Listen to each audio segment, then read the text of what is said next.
খুবই কনফিউজিং দুইটি প্রিপজিশন, একটা হচ্ছে বিটুইন আর একটা হচ্ছে অ্যামং।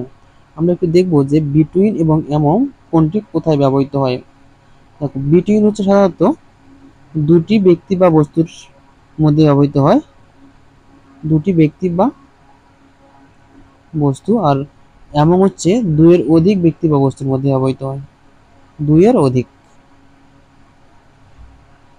তাহলে আমরা দুইটা নিচে দেখো সেন্টেন্স লিখছি, একটা লিখছি হচ্ছে হি ডিভাইডেড মানি টু চিলড্রেন, যে সে টাকা ভাগ করে দিয়েছিল দুটি শিশুর মধ্যে। তাহলে এখানে এখানে কি বসবে দেখো তো, এখানে বসবে হচ্ছে বিটুইন, কারণ বিটুইন হচ্ছে দুটি ব্যক্তি বা বস্তুর ক্ষেত্রে ব্যবহৃত হয়, আর এমন হচ্ছে দুয়ের অধিক। তাহলে এখানে পরের সেন্টেন্সটা দেখো যে Karim was happy to be friends. এখানে দেখো ফ্রেন্ডস হচ্ছে তার সকল বন্ধুদেরকে বোঝানো হয়েছে, কারণ এখানে উল্লেখ করে দেওয়া হয়নি যে একটা বা দুইটা বন্ধুর মধ্যে। তাহলে Karim was happy to be friends, Karim তার বন্ধুদের মধ্যে থাকতে পেরে খুশি ছিলেন।